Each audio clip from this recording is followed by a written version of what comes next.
할렐루야, 기도하고 시작하겠습니다.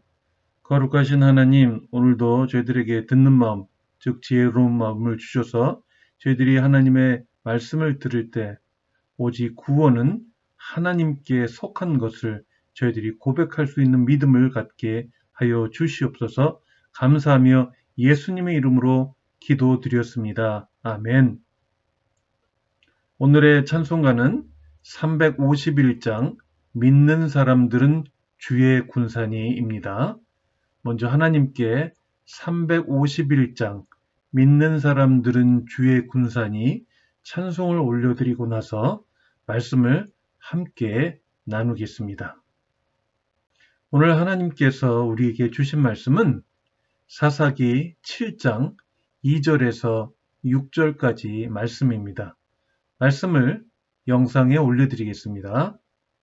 함께 읽으시겠습니다. 여호와께서 기드온에게 이르시되 너를 따르는 백성이 너무 많은즉 내가 그들의 손에 미디안 사람을 넘겨주지 아니하리니 이는 이스라엘이 나를 거슬러 스스로 자랑하기를 내 손이 나를 구원하였다 할까 함이니라.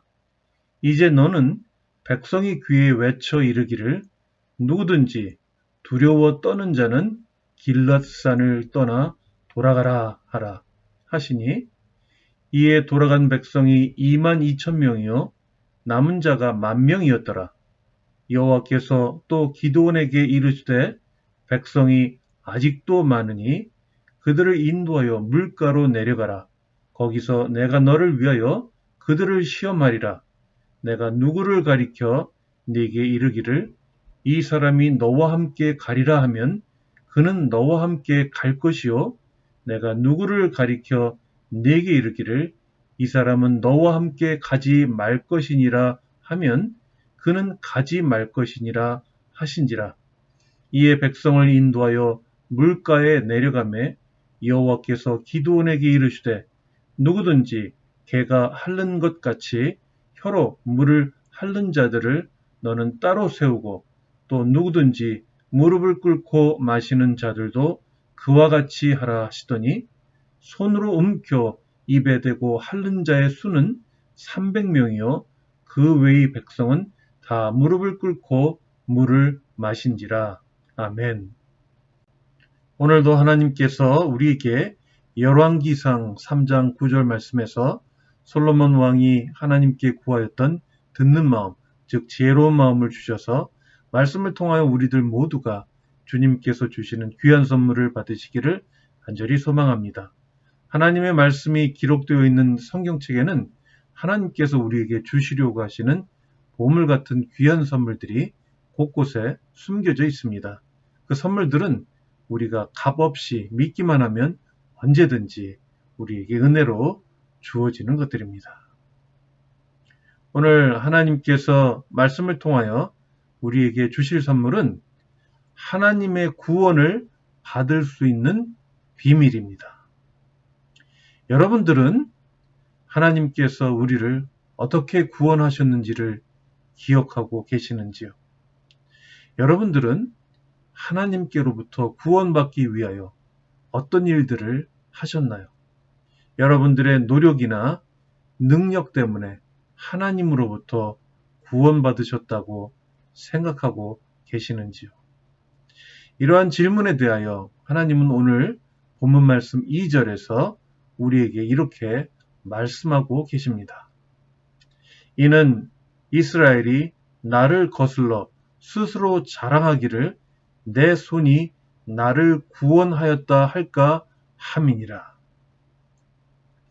오늘 본문 말씀에는 이스라엘의 5번째 사사였던 기드온의 이야기가 나옵니다.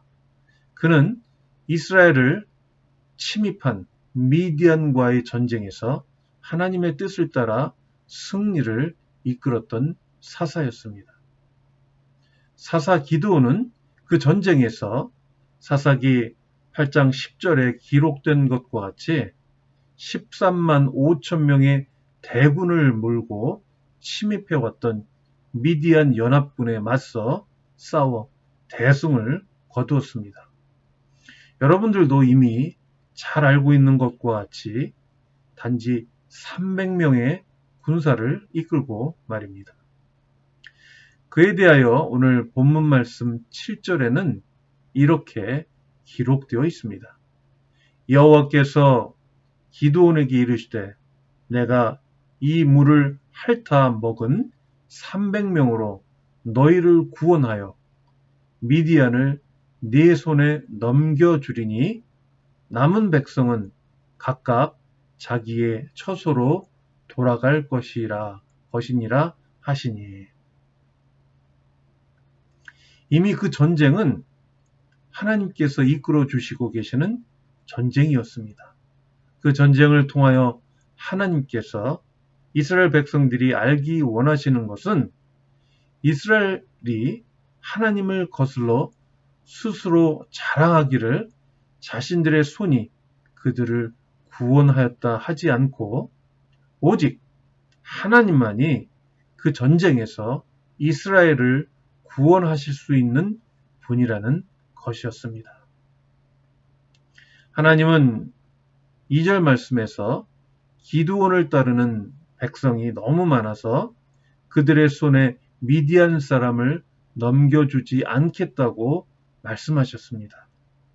하나님께서 이끌어주시는 전쟁의 승리는 우리가 가지고 있는 것이 얼마나 많으냐와는 전혀 상관이 없다는 것입니다. 비록 우리가 보기에 충분히 이길 수 있어 보이는 전쟁도 하나님은 얼마든지 우리의 생각과는 정반대의 결과를 만드실 수 있는 분이시며 우리가 가진 능력이 정말 부족하게 느껴질지라도 하나님은 얼마든지 그 전쟁을 승리로 이끌어 주실 수 있는 분이십니다. 단지 하나님께서 우리에게 원하시는 것은 그 전쟁이 하나님에게 달려 있다는 믿음입니다. 우리가 아직도 우리 자신을 믿고 자랑하고 있다면 오늘 본문 말씀 3절에 나오는 것과 같이 하나님은 32,000명이었던 이스라엘의 군사를 300명으로 줄이셨듯이 우리가 가지고 있는 것들을 내려놓게 하실 것입니다. 이제 말씀을 정리하겠습니다. 하나님은 우리가 이 세상을 살아갈 때 그 삶을 이끌어 주시는 분이 우리 자신이 아니라 하나님 되심을 알기를 원하시는 분이십니다. 우리는 자주 우리가 현재 가지고 있는 것을 돌아보며 우리 자신을 자랑하고 과신하게 되지만 하나님은 그럴 때마다 우리들에게 그것으로부터 돌이켜 하나님을 바라보게 하실 분이십니다. 비록 우리가 가지고 있는 것이 적어 보일지라도 우리가 하나님을 믿고 그분의 뜻에 따라 순종하는 삶을 살아간다면 우리는 언제든지 하나님께서 이끌어 주시는 놀라운 승리의 삶을 계속해서 살아가게 될 것입니다. 시편 3편 8절 말씀에서 시편 기자가 고백하였던 것 같이 구원은 오직 하나님께 있는 것이며 하나님은 복을 그분의 백성들에게 내리시는 분이십니다. 구원을 베푸시는 하나님께서 여러분들의 삶 속에서 언제나 함께 하시며 그분의 복을 베푸시는 놀라운 은혜가 여러분 모두에게 넘쳐나기를 축복합니다. 함께 기도하시겠습니다. 참 좋으신 하나님, 오늘 말씀을 통하여 오직 구원을 베푸실 분은 하나님이심을 저희들이 다시 한번 깨닫게 하여 주심을 감사드립니다. 저희들의 능력도 아니고 저희들의 노력도 아니고 오직 하나님에 대한 저희들의 믿음이 하나님께서 우리를 구원하실 수 있게 하신다는 것을 우리들이 늘 믿고 온전히 순종할 수 있게 하여 주시옵소서. 우리들이 가지고 있는 것을 돌아보며 자랑하고 과신하지 않게 하여 주시고 늘 겸손하게 하나님을 의지하고 신뢰하는 저희들 모두가 되게 인도하여 주시옵소서. 감사하며 예수님의 이름으로 기도드리옵나이다. 아멘.